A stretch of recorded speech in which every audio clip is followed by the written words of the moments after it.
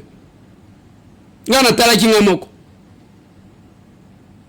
na moko siko to silisi na sepeli d'abord nazomona défense ya makasi biso na ba chance ezalaki koya te ba chance ezalaki koya te bazobenga biso ba spécialiste ya match nil siko tangu to silisi ta additionnel ya liboso ya mibale ya misato balobi tirobi na lobi nzambe na ngana kangi télévision na lobi na ko mona te tangu tozopola allez natikali calme na yoki bato bagangi na lobi peut-être to marqué na fongoli télévision nzoka nde to raté. Mais je vis les Congolais être ensemble.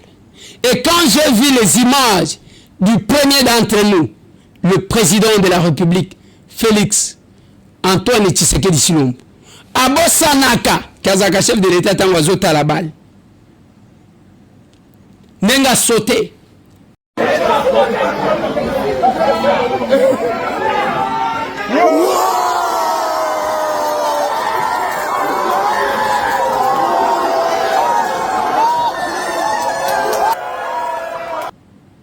Et tout Congolais va sepela kilobi sauf yo. Yangonga na zo ebisa bino bandeko. Même o wana batu nyonso bazalaki kotala. Tozo boule match biso na Égyptien. Mais batu bazo souhaiter que te ba Congolais ba te ba pola. Bandeko na ngai. Même match ce n'est pas la politique. Tala degré ya mutema mabe batu bakomi nango. Degré à mutema mabe. Ce sont ces gens-là qui peuvent empoisonner les autres. Il y a un moment où kabatu akola muka awazo beta masolo ya ndeko eleze lokola ebie. Lokola ayebi penza ayebi ngai. Okokuta muto zo beta masolo na yo lokola ayebi yo nzoka nda ayebaka na yo ayebaka yote. Nazo affirmer babiloko moko. On a vécu ça. Degré ya mutema mabe. Léopard est pour que yo ni. Je suis tombé sur cette vidéo d'un Congolais de la diaspora. Il dit lui-même qu'il vit en Belgique. Aya keko somo mabele na yena kwango. Asali ka moi ferme na ye, atonyinda kuna ye ya bien, ainsi de suite. Mais baye ba piller biloko nyonso. On a tout emporté. Na kwango. Il est là. Bon, Congo, on les affaires maintenant. Congo, on doit changer. Là, il est là. Na utipoto, batapoto, basala et l'autre côté. Mais t'as la mambo sala. Là, aninga msu na poto boseka abiso to sala et l'autre côté. Na na sali ferme. Na kwango. Tala mambo salinga. Olongoli biloko nyonso banyama nyonso okena bango. Siko na obetela muninga nini lisolo yaka na kwango somba zamba. Amba we. Nga na uti mboka mususu. Na vana na Belgique. Na yena tonginda kwa boye na katikati ya zamba. Batu basala kawa ba Congolaise. Na ba Congolais. Mais talama mbo salinga. Ferme tikali vide. Nyamazate. Nde soso azate. Pousa kuna ba mona. Mais bolobi kaka Tshisekedi abongisa mboka. Tshisekedi abongisa mboka. Mais talama mbo sala. Soso te. Eloko te. Nyamate. Moyena ntokita kote ba mabata wasila ezate. Siko na robetela ndeko nini Congolais na Belgique lisolo aya po a sala makambu na mboka na yo. Congolais lamuka n'esprit. Tande bo salinga. Bon mutabo ya ye place ya chaka mbongo ne nyoso. Bolingina na sala avese na kufa. Oyo tika na mbongo olie sabana no. Ubi olia ngona libu. Nzamba pambola bino ngana yana kwangu na bimisa mbongo na ngana sombi mabele oyo malamu na sombaka ngona mbongo te nga bano yo nyonso bayebi courant likolo nanga bayebi ndako atole likolo nanga mais malamu na sombaka mabele na mbongo te naoloba na kombo ya Yesu Masia oya lie biloko na nga ta oya kolia nguba na nga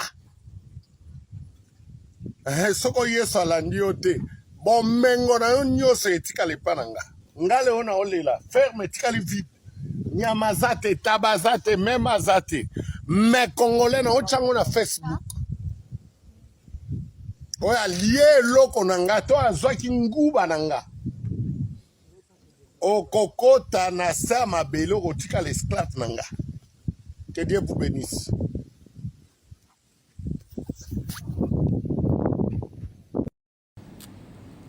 Vous sentez que le cœur de notre frère est en train de saigner. Moi, quand j'ai suivi ça, je me suis décidé de vous balancer ça. Pour déranger un gars. Je suis de ceux qui invitent les Congolais bozonga. Mais quand je vois barbarie à modèle, vous avez tout pillé. Bozui nyonso. Mbongo wa poto na ebisa kabino. Soki omoni muto wa poto akabeli yo mbongo alingaka yo. Tobele la kawati. Makambo na biso na ba personnes vivant avec handicap, makambo akosunga. Bandeko wana nde batu batindaka. Bandeko yanga, mutu akotinda 100 francs, mutu akotinda 200 francs. Oh na yoka ki bandeko mususu. Balobi Eliezer frappeur, ce qui est Eliezer escroc. Nalobi ndeko. Hein?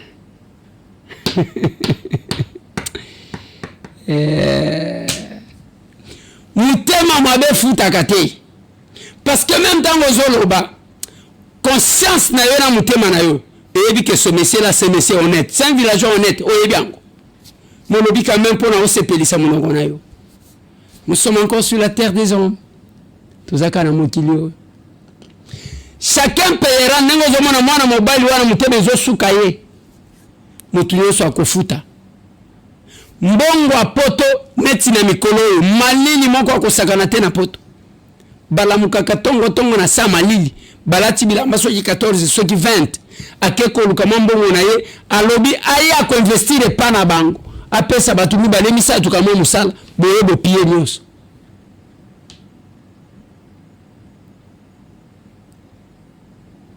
Degré ya mutema mabe. Et ce monsieur la place Azali. Mon frère, je suis tombé sur votre vidéo. Na ebiote. Hermoko pe ebingate. Mais je compatis na yo. Na ebité. Et après, biso moko tokoloba ke mboka oyo ezobongate. Mboka oyo ezobongate, ce sont les politiciens. Ceux qui ont pillé là, ce ne sont pas des politiciens. Yemoko alobi, ce n'est pas Félix. Mutema mabe. Basina bana bazo vivre grâce ya ferme wa. Botie bango wapi.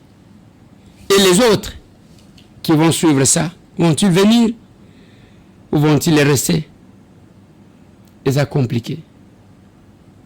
Et ça compliqué. Na kwango lelo oke opillé. Okamati pe olie. Mwana mobali wana son cœur est en train de saigner. Oyebi pas combien de temps il a pris pour réunir ba moi moyen wana. Er moko quelque chose nyongo na banque. Lelo la muti et le kwezate. Vous le mettez où? Na mboka mundeli. Okotia wapi? Okotia wapi? La politique est en réalité na bango. Tozolo bela makambo ba godempoi. Peter Kazadi azwaki décision ya ko suspendre ba gouverneur o bazalaki batangaki et passeni que bazalaki impliqué pour na saboter le processus électoral. Les suffrages supprimés. Allez baye ba réhabiliter bango. Godempoi ya komi alobi ezana réquisitoire. Il y a procureur à 5 qui pour que va autoriser poursuite. Il y a beaucoup de pesanteurs politiques. Mais je dois vous dire sans crainte d'être contredit que ce n'est pas de bon gré au Peter Kazadi Asinyaki cette décision-là. Je dois vous dire ça. Mais place à Zalim, bon, il y a mon peut-être trahi. Mais moi, connaissant la politique de mon pays, quand j'ai regardé, j'ai lu les textes et j'ai dit, waouh, ici il y a une pression. Je me suis dit comme ça, peut-être je peux me tromper. On a habité. Tant que la décision ne coït pas, j'entends bila.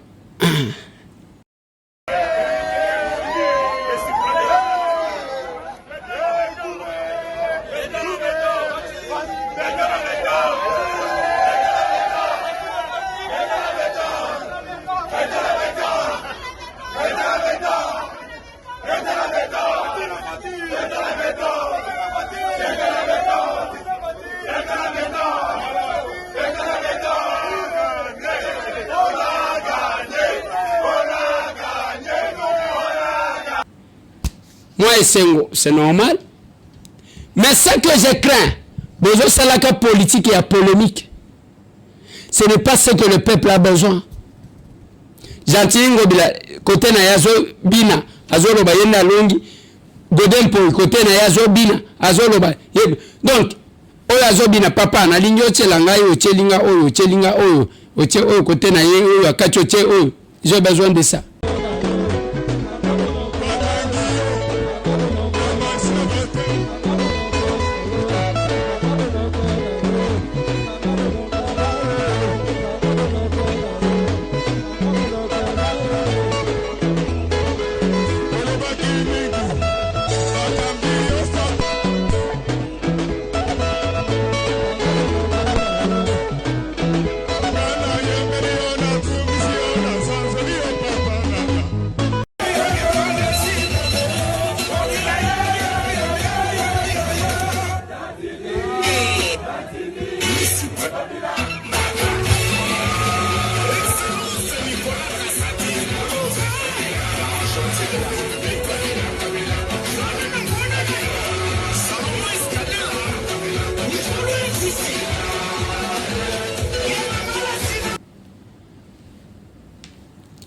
En train de danser. Mais où est la place du peuple?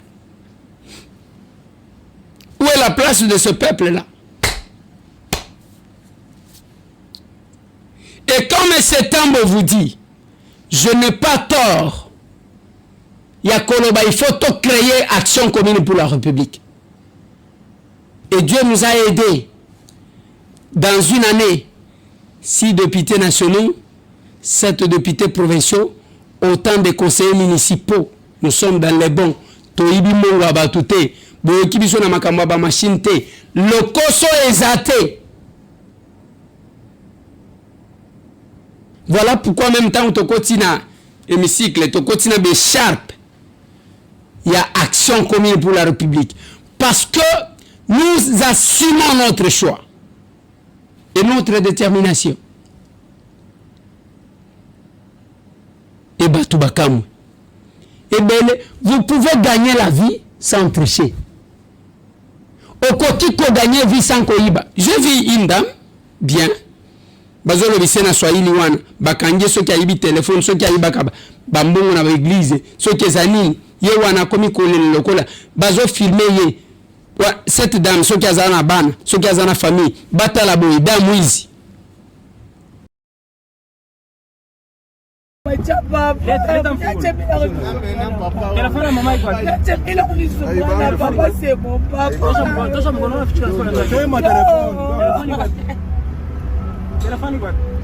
Téléphone urujisha nani? On peut trouver solution. Urujisha yo nani? Urujisha yo nani? Saki yo ibio bia musaki abina. Ma carte bancaire ou carte bancaire téléphone urujisha nani? Téléphone urujisha nani? Iko wapi? Kitaka tu kufuata saa hii kambambe. Tupi tu na telefone. Ni wapi? Ni wapi? Kota nini? Mais si l'on va que tano uracha telefone yako. Uracha nini telefone yako? Musha kumona huko. Uko mwisha. Nani? Tatuage. Musha una huko. Yana tatuage. Ana tatuage. Nibandi. Papa wetu. Papa numéro cha mama papa wetu. Papa nyenda bai papa. Aone vile wana compose numéro paso kwa ngai. Hata telefoni ndio kwa ngai. Watu wanafika pale. Ni equipe banebaka bwana Jarambe. Hawana bwana. Anampa mbele telefoni. Ashikuwa bwana papa. Ashikuwa bwana usenga usutra. Tabeba telefoni mimi na mwito le garçon na leta ta telefoni ya mama papa. Shika la cuisine à faire. Non non non, je ne suis pas une. Mimi natembea kwa kwenye. Mimi sina jina à faire. Kwa kwenye. Ndio mchini. Takufunja mikono.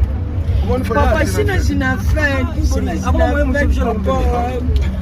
Papa sina jina à faire. Papa pour en fait tu vois. Acha de kulia. Papa kwa pia tamu kwa nani amina tamu. Papa kumeleta clé ya moto ka papa wangu na telefoni date papa kumisha kudepase mimi mpaka mtoto. Telefoni itapata je? Telefoni itaona. Allo Mardoché. Yo. Alors comme Mardoché. On a checké maman. Ah. Nasikia moi sauti Mungu. Ah.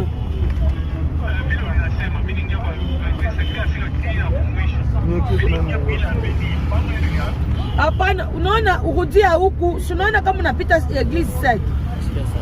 Unaanza kushuka Kaloko peko restaurant.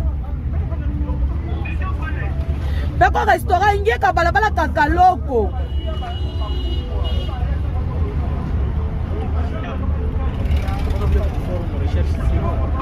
Unaona hapo?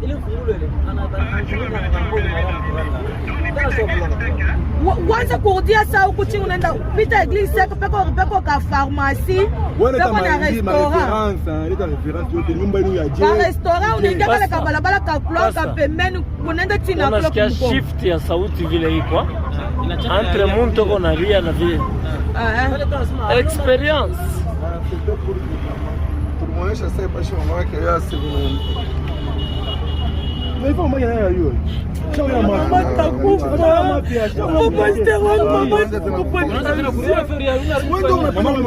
Mama takufa tension. Weye ifo lete makuta ndio tukwache. Wewe makuta tu na kulia sasa.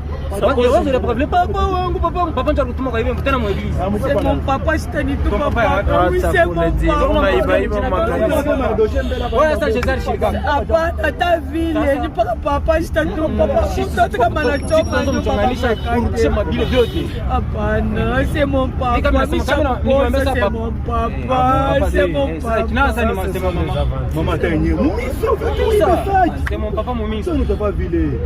Njoo michezo yake. Bacha kuibaka mule mumisa sana. Ni yeye. Chamfamia.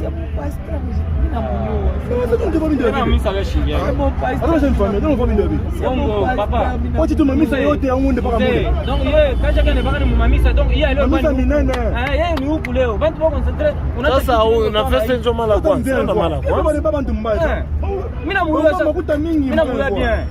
Yeye mkipibili tu watu mmoja mchoma. Mimi mingi. Mami baba victim sa ulani. Mamisa ba mingi baba victim.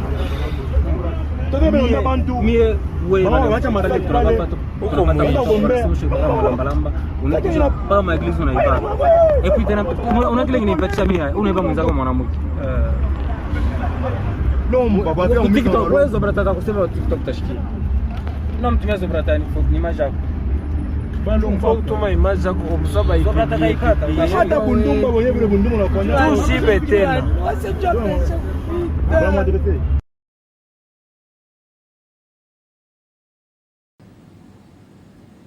C'est compliqué. On peut gagner la vie sans tricher.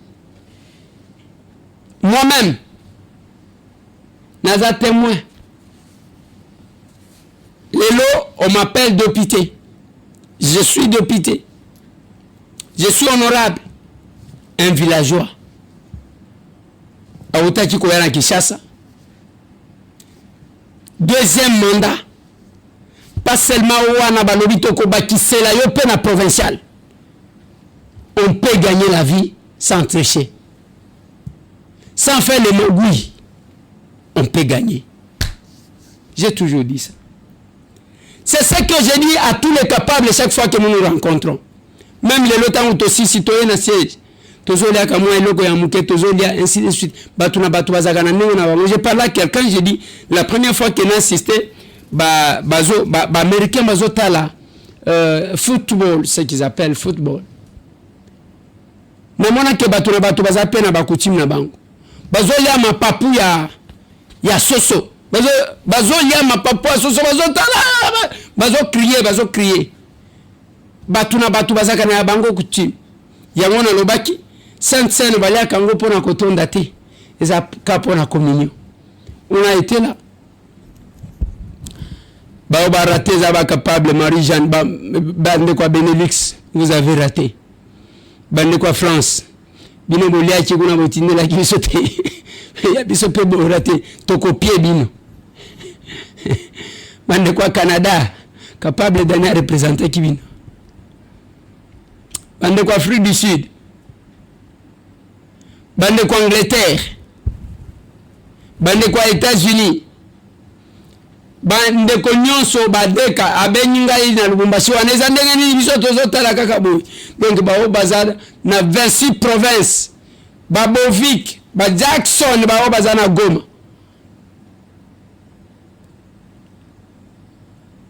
Tout ça la kanengwa na parce que nous la serre, c'est la famille, c'est l'amour. Ba parti oyo lelo bato ba comment ko tiela na ba poison. Non. On peut gagner la vie sans tricher, sans kusala magoui. Et l'avantage que nous avons, on sait détecter les opportunistes. On sait aussi voir les curieux. Nous sommes sur Kabinda 102. Allez, tout le monde.